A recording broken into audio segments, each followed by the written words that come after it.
नमस्कार बच्चों, मैं ताहिर मंसूरी आपका अपने YouTube चैनल ज्ञान क्लासेस में एक बार फिर से स्वागत करता हूं। इसके पिछले वीडियो में हमने आपको कक्षा 12वीं विषय लेखा शास्त्र में साझेदारी पुनर्गठन के कुछ सवाल हल कराए थे। आज हम उसके कुछ और महत्वपूर्ण प्रश्नों को लेकर आ रहे हैं, तो आइए शुरू करते हैं। प्रश्न क्रमांक 2, ए तथा बी क्रमशः 1:3 के अनुपात में एक फर्म में साझेदार है। वे भविष्य में अपना लाभ विभाजन अनुपात बराबर रखने का निर्णय लेते हैं। प्रत्येक साझेदार के नफे और त्याग का भाग ज्ञात कीजिए। यहाँ नफे मतलब होता है लाभ और त्याग का अनुपात ज्ञात कीजिए। तो ए और बी दो साझेदार हैं। पहले उनका अनुपात 1:3 था, अर्थात 1 और 3 कितना हो गया 4, तो 1/4 और 3/4 ये उनका जो है ये पुराना अनुपात दिया गया है। उसके बाद उन्होंने भविष्य में क्या बोला है, नया अनुपात बराबर बांटा जाएगा। नया अनुपात बराबर का आशय ये है कि एक भाग ये लेगा और एक भाग ये लेगा, तो 1 और 1 कितना होता है 2, तो 1/2 और 1/2। इस प्रकार से इस प्रश्न को हल किया जाएगा। तो त्याग अनुपात बराबर से सूत्र होता है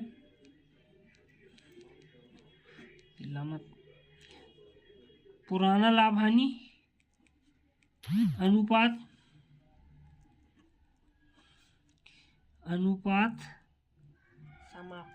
माइनस नया लाभ हानि अनुपात। तो यहाँ पर ए का जो भाग है वो पुराना कितना था 1/4 था, और बाद में कितना नया हो गया 1/2। तो यहाँ पर हम करेंगे त्रियक गुणा, 2 का गुणा 1 में करेंगे तो 2 एकम 2 माइनस 4 एकम 4, और नीचे वाली संख्या से गुणा किया जाएगा 4 दूनी 8। इसको हल किया जाएगा तो 2 में से 4 जाएगा तो -2/8 होगा। उसके बाद बी का जो भाग है, बी का भाग है पुराना अनुपात 3/4 माइनस नया उसका है 1/2। तो यहाँ पे भी गुणा किया जाए 3 दूनी 6 माइनस 4 एकम 4/4 दूनी 8। ये हमने पिछले वीडियो में बता ही दिया है कि गुणा यहाँ से शुरू करना है, इसमें करना है, फिर इसका गुणा इसमें करना है, और नीचे वाली संख्या से गुणा करना है। तो बराबर में आएगा 6 में से 4 गया तो 2/8। यहाँ पर माइनस में है तो इसे हम प्राप्ति बोलेंगे, क्योंकि मैंने पिछले वीडियो में बताया था कि माइनस में आएगा तो उसका साइन है वो प्राप्ति होगी, और जो प्लस में आएगा 6 में से 4 जाएगा तो 2 बचेगा, तो ये होगा आपका त्याग। इसे हम और भी काट सकते हैं, तो 2 एकम 2 2 चौ 8 1/4 और 2 एकम 2 और 2 चौ 8, तो 1/4 माइनस का और 1/4 प्लस का जो रहेगा। तो त्याग बराबर से प्राप्ति 1/1 अनुपात की त्याग हुआ है, तो 1 अनुपात की प्राप्ति हुई है। इसके बाद हम इसके अगले सवाल की ओर चलते हैं। इसके बाद प्रश्न क्रमांक 6 जो है, ए बी तथा सी बराबर अनुपात में लाभ हानि का बंटवारा करते हैं।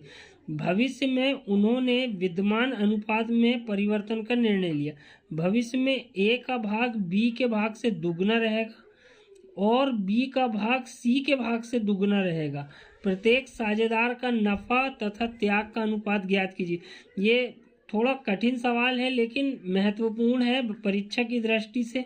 तो आइए देखते हैं हम इसे कैसे हल करेंगे। तो यहाँ पर जो है ए बी और सी, इनका जो पहले अनुपात था मतलब पुराना अनुपात था,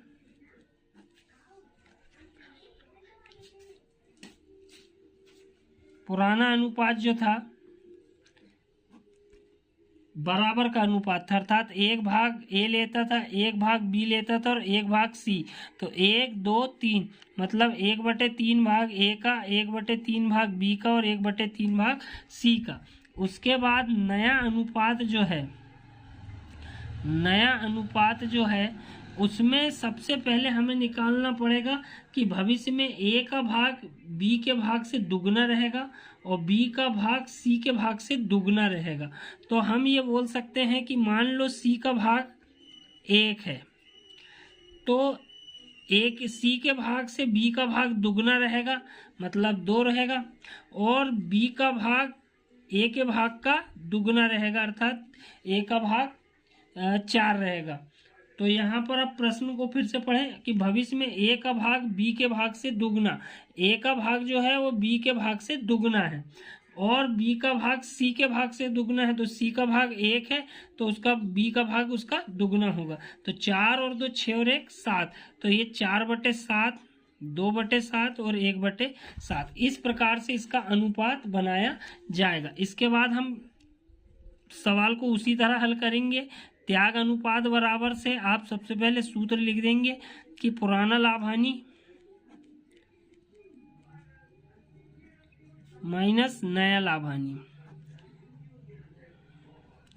ये सूत्र जैसे का तैसे ही रहेगा। त्याग अनुपात बराबर से पहले पुराना अनुपात ही लिखना है, तो ए का जो भाग है पुराना अनुपात है 1/3 माइनस नया अनुपात है 4/7।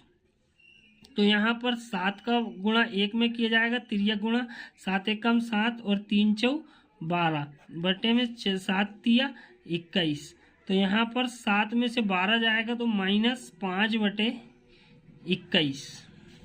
इसके बाद इसी तरह से बी का भाग, बी का जो पुराना भाग है वो 1/3 है, उसमें से जो बी का नया अनुपात है वो 2/7 है।